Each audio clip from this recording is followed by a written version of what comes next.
Audiobook. Livro, Linhagem Espiritual. Editora Reformadação. Ministério Unção e Legado.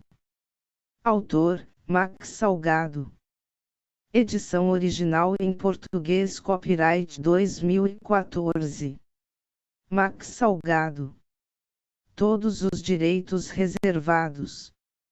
ISBN 978-85-8255119-6. Tradução pela editora Sion para a língua espanhola, inglesa e francesa, copyright 2014. Todos os direitos reservados. É proibida a reprodução desta edição em parte ou total sem a permissão do autor. Impresso no Brasil. Ministério Max Salgado. Ministério Unção e Legado. Editora Reformadação. Rio de Janeiro, RJ. Na salvação, Deus simplesmente não lança um salva-vidas para uma pessoa que se afoga. Ele vai até as profundezas do mar e tira o corpo do fundo, leva-o à margem, respira nele o fôlego da vida e o faz viver. Deus escolheu um povo para ele. Todo o plano da salvação começa exclusivamente em Deus. Em nenhum momento de nossas vidas dependeu de nós. Nada tão maravilhoso e perfeito pode nascer em um coração como o nosso. Agradecimentos. Gostaria de agradecer primeiramente a Deus por ter me escolhido para Ele, para falar do teu nome. Eu estava perdido neste mundo, mas Ele me encontrou e me deu vida. Ele me fez nascer de novo para fazer parte de sua igreja. Gostaria de agradecer a Deus pela minha família. Meu filho Beni Gabriel, ao meu pai José Moreira e minha mãe Teresa, minha irmãs Lígia, Josi e Nena, amo vocês. Porque os que dantes conheceu também os predestinou para serem conformes à imagem de seu filho, a fim de que ele seja o primogênito entre muitos irmãos. E aos que predestinou a estes também chamou, e aos que chamou a estes também justificou, e aos que justificou a estes também glorificou. Que diremos, pois, a estas coisas? Se Deus é por nós, quem será contra nós? Aquele que nem mesmo a seu próprio Filho poupou, antes o entregou por todos nós, como nos não dará também com ele todas as coisas? Romanos 8:29-32. Como também nos elegeu nele antes da fundação do mundo, para que fôssemos santos e irrepreensíveis diante dele em amor. E nos predestinou para filhos de adoção por Jesus Cristo, para si mesmo, segundo o beneplácito de sua vontade. Para louvor da glória de sua graça, pela qual nos fez agradáveis a si no amado. Em quem temos a redenção pelo seu sangue, a remissão das ofensas, segundo as riquezas da sua graça. Efésios 1:4,7. Capítulo 01. O plano soberano de Deus. Efésios 1:4-5. Deus escolhe o seu povo antes da fundação do mundo. Ele separa o seu povo. A palavra diz em Efésios que antes dos tempos eternos Deus separa homens para Ele. Ele predestina aqueles que Ele já conhece antes de tudo e traça a sua história. Meus amados, um homem pode resistir a Deus, mas não pode resistir a ponto de sair vitorioso. Quando Deus tem um plano na vida de um homem e uma mulher, Ele vai até conseguir vencer todas as nossas forças, e cedemos à sua vontade, pois nada nem ninguém pode resistir ao Todo-Poderoso. Quem pode resistir a um Deus que não conhece a derrota, que não sabe o que é perder? Tudo o que Deus quer Ele faz. Toda a história do homem já foi determinada por Deus. Ele já escreveu toda a nossa vida, até mesmo a parte de nosso livre-arbítrio que Ele permitiu, onde podemos fazer nossas vontades, mas chega um momento que Ele toma o controle e acerta as nossas vidas. Por toda uma eternidade Deus preordenou tudo o que acontece, incluindo o destino dos homens. É ensinada em muitas passagens, como de Efésios 1, 4 e 6:11, que diz: assim como nos escolheu nele antes da fundação do mundo, para sermos santos e irrepreensíveis perante ele, e em amor nos predestinou para ele, para uma adoção de filhos, por meio de Jesus Cristo. Deus escolheu da raça humana decaída certo número para a vida eterna, ficando certo que deixou outros em seu estado de perdição e decretando sua condenação por seus pecados. A eleição é fruto da graça de Deus, não o resultado de uma previsão feita por Deus de que este ou aquele pecador teria fé. Ele não apenas previu que um determinado pecador teria fé em Cristo, mas determinou dar a fé a um determinado pecador para que ele crescesse em Cristo e fosse salvo. Eleição incondicional. Deus, na eternidade passada, escolheu salvar uma grande multidão de pecadores, a qual nenhum homem pode numerar. Ele escolheu uma igreja, uma noiva para o seu Filho Jesus Cristo. Depravação total do homem. O homem é completamente fraco em seu estado de pecado, está sob a ira de Deus e de forma alguma pode agradar a Deus. Depravidade total também significa que o homem não vai naturalmente procurar conhecer a Deus, até que Deus graciosamente o encoraje a assim agir. Expiação limitada. Também chamada de redenção particular. Cristo tomou sobre si o julgamento do pecado dos eleitos e, portanto, pagou por suas vidas com a sua morte. Em outras palavras, ele não só tornou salvação possível, ele na verdade a obteve por aqueles que ele tinha escolhido. Graça irresistível. Em seu estado depois da queda ao pecado, o homem resiste ao amor de Deus, mas a graça de Deus trabalhando em seu coração faz com que tal homem deseje o que ele tinha previamente resistido. Quer dizer, a graça de Deus não vai falhar em realizar o seu trabalho de salvação na vida dos eleitos. Perseverança dos santos. Deus protege seus santos de se desviar totalmente, por isso salvação é eterna. Deus escolhe um povo para si mesmo, Deus escolhe uma noiva para o seu Filho Jesus Cristo, um povo santo, separado na eternidade para as bodas do Cordeiro. Deus traça um plano quando nós ainda não existíamos, mas Ele vendo as eras, Ele enxergando as gerações futuras escolhe homens e mulheres para serem feitos filhos de Deus, seres que não são carnais mas espirituais. Um plano predeterminado no coração de Deus, um plano traçado no Altíssimo. Essa escolha não começou em mim, não começou em ti, começou naquele que é o grande Eu Sou. O Verbo que se fez carne e habitou entre nós, com graça e misericórdia, Ele é fiel. Capítulo 02. O Salvador Jesus Cristo. A Bíblia aponta diretamente para a deidade de Jesus, afirmando que Jesus Cristo é Deus. No Antigo Testamento os profetas falaram exaustivamente sobre isso.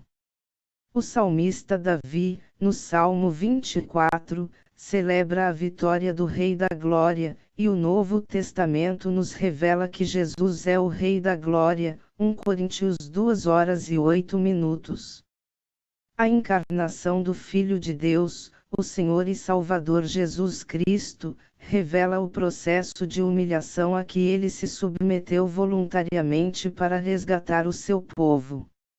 Ele precisava ser como um de nós para poder nos redimir de nossos pecados, satisfazendo a justiça divina. Ele é chamado de Príncipe da Paz, Maravilhoso Conselheiro, Deus Forte, Pai Eterno, Cordeiro de Deus, Senhor, Verbo, Palavra de Deus, primeiro e último, Salvador da humanidade. No começo aquele que é a palavra já existia. Ele estava com Deus e era Deus. Desde o princípio, a palavra estava com Deus. Por meio da palavra, Deus fez todas as coisas, e nada do que existe foi feito sem ela. A palavra era a fonte da vida, e essa vida trouxe a luz para todas as pessoas. A luz brilha na escuridão, e a escuridão não conseguiu apagá-la. João 1:5. A missão principal do Filho de Deus é remir a humanidade. Ele fez isso, entregando sua vida na cruz do Calvário. Após a sua morte na cruz e sua ressurreição ao terceiro dia, Deus Pai exaltou seu Filho de maneira única. De maneira que não há outro nome acima de seu nome. Quem foi Jesus Cristo? O Messias prometido foi concebido de maneira sobrenatural no ventre de Maria. Tendo seu nascimento anunciado pelo anjo Gabriel e sido gerado pelo Espírito Santo. Seu pai terreno foi José, que era carpinteiro e acabou passando o ofício para ele, seu filho mais velho. Eles tinham uma família de origem humilde. Sendo assim, o Senhor cresceu em um lar como um judeu comum dos seus dias. Tudo mudou aos 30 anos de idade, após ser batizado por João Batista e o Espírito Santo descer sobre ele. Capítulo 03. Novo nascimento e regeneração. A palavra de Deus mostra com clareza que apenas Deus pode realizar a transformação necessária para capacitar os seres humanos a fazerem o que é agradável aos seus olhos. DT 30.6, JR 31.33, EZ 36.26. No Novo Testamento encontramos ensinos mais claros e ricos sobre a regeneração. Nenhum autor trata mais frequentemente do tema do novo nascimento do que João. Veja, por exemplo, o que é dito em João 1 de dezembro de 2013, mas, a todos quantos o receberam, deu-lhes o poder de serem feitos filhos de Deus, a saber, aos que creem no seu nome, os quais não nasceram do sangue, nem da vontade da carne, nem da vontade do homem, mas de Deus. Repare que ser filho de Deus não é algo que se consegue pela descendência, não nasceram do sangue, nem pela decisão humana autônoma, nem da vontade da carne, mas exclusivamente pela ação de Deus, de Deus. Para sermos filhos de Deus, precisamos ser espiritualmente gerados por Ele.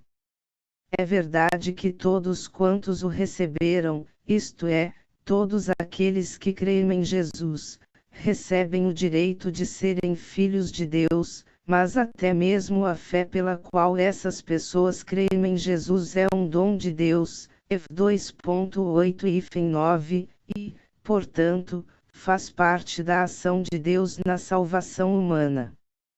A regeneração é uma obra totalmente divina realizada pelo Espírito no coração do pecador. Quando Jesus diz que o que é nascido da carne é carne, e o que é nascido do Espírito é Espírito, ele não está usando a palavra carne no sentido de natureza humana escravizada pelo pecado, como Paulo faz frequentemente, mas no sentido de fraqueza humana. O sentido do texto é que aquele que tem um nascimento apenas físico continua sendo uma pessoa não regenerada, mas aquele que é nascido do Espírito se torna uma pessoa regenerada, um filho de Deus. A regeneração, portanto, provoca em nós uma mudança real, deixamos de ser simplesmente criaturas de Deus e nos tornamos filhos de Deus. A regeneração não nos torna perfeitos. Mesmo depois de regenerados, continuamos tendo que lidar com o problema do pecado, como o próprio João ensina: se dissermos que não temos pecado nenhum, a nós mesmos nos enganamos e a verdade não está em nós. 1 João 1.8. Seremos perfeitos somente quando formos glorificados. No entanto, a regeneração coloca em nosso coração uma disposição nova, uma disposição para o bem que agrada a Deus, uma disposição para a santidade, de modo que não mais servimos ao pecado como escravos. Em 1 João 4.7, João afirma que a pessoa regenerada ama seus irmãos, sendo esta mais uma evidência da regeneração. Uma pessoa regenerada reconhece em outra pessoa regenerada um irmão em Cristo. Somos regenerados individualmente, mas, quando isso acontece, somos imediatamente inseridos na família cristã. Capítulo 04. O pecado. Deus disse: certamente morrerás. Então, a serpente disse à mulher: é certo que não morrerás. Gênesis 3:1-4.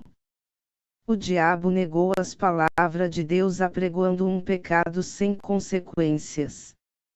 Eva foi crédula o bastante para crer que pudesse ser como Deus, um Deus, conhecendo o bem e o mal apenas por comer do fruto proibido. Então, quando ela percebeu que a árvore era boa como fonte de alimento, a concupiscência da carne, que era agradável aos olhos, a concupiscência dos olhos, e a tornaria sábia, a soberba da vida, a tentação se mostrou irresistível. Com essa artimanha de planejar algo para enganá-la, o tentador conseguiu seduzi-la. As consequências do pecado. A primeira coisa que ocorreu com Adão e Eva é que os seus olhos foram abertos e souberam que estavam nus. Gênesis 3:07. Viram em seus corpos o potencial para o mal. A carne e o espírito lutariam pela supremacia no seu interior, e essa guerra mataria cada vida humana. Gálatas 5:17.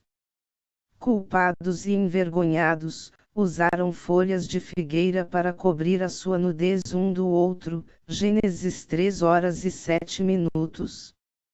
Também, se esconderam entre as árvores da presença de Deus. Gênesis 3:08.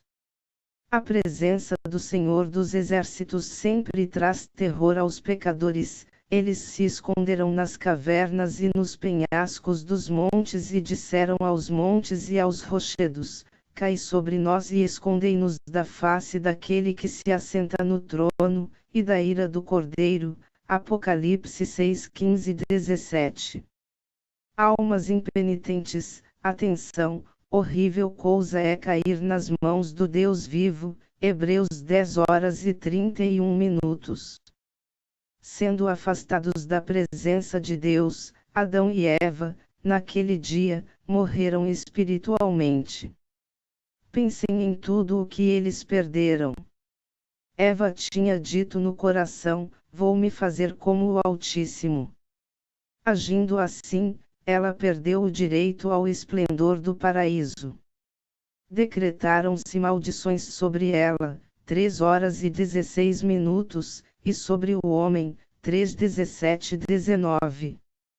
Ah, como caíram os valentes!